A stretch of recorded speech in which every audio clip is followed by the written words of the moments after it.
जैसे ही लड़की घर पहुंची, सामने का नजारा देखकर वह हैरान रह गई। कमरे में मौजूद सभी लोग उसे ही घूर रहे थे। उसने खुद को संभालते हुए हल्के से सबको नमस्ते कहा और तुरंत अपने कमरे में जाकर छिप गई। दरअसल ये सब उसके पुरुष रूममेट के दोस्त थे और वे उसकी शक्ल देखने को लेकर बहुत उत्सुक थे। उस अजीब स्थिति से बचने के लिए वह काफी देर तक कमरे में ही बंद रही और तब तक बाहर नहीं निकली जब तक बाहर पूरी तरह सन्नाटा नहीं हो गया। उसने दरवाजे से कान लगाकर ध्यान से सुना और जब यकीन हो गया कि बाहर कोई आवाज नहीं है, तब धीरे धीरे दरवाजा खोला। लेकिन बाहर निकलते ही उसने देखा कि सब लोग अभी भी उसे ही देख रहे हैं। वह तुरंत वहीं जड़ हो गई। अगले ही पल उसकी नजर अपने रूममेट पर पड़ी, जबकि उसने तो कहा था कि वह पूरे 1 हफ्ते तक वापस नहीं आएगा। इससे लड़की और भी उलझन में पड़ गई। वह लड़का नहाने के लिए बाथरूम में चला गया और लड़की घबराई हुई फ्रिज की तरफ गई, जल्दी से कुछ उठाया और तुरंत वापस अपने कमरे में भाग गई। जब वह लड़का नहाकर बाहर आया तो उसने अपने दोस्तों से बात भी नहीं की, बल्कि तुरंत लड़की को मैसेज भेजकर पास के लॉन्ड्रोमेट में मिलने के लिए बुलाया। वहां दोनों को आखिर थोड़ा अकेले समय मिला, लेकिन वे कुछ बोल पाते उससे पहले ही एक पड़ोसी अंदर आकर सीधे उनके सामने बैठ गया। माहौल तुरंत अजीब हो गया। दोनों चुप बैठे रहे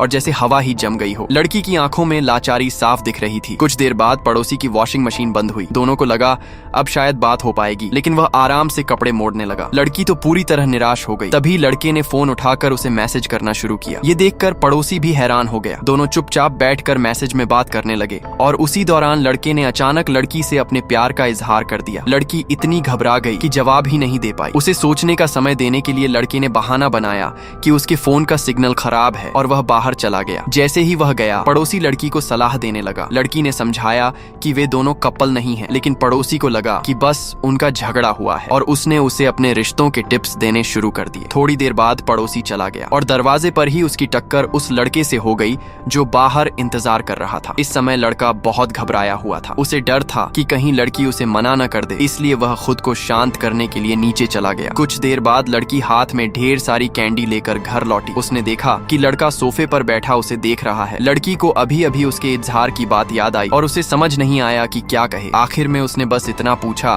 कि क्या वह कैंडी खाना चाहेगा। लड़के के जवाब देने से पहले ही उसने कैंडी एक कप में डालकर उसे दे दी और जल्दी से अपने कमरे में चली गई। जब लड़के ने उस कप से दिल के आकार वाली कैंडी खाई तो उसका दिल खुशी से भर गया।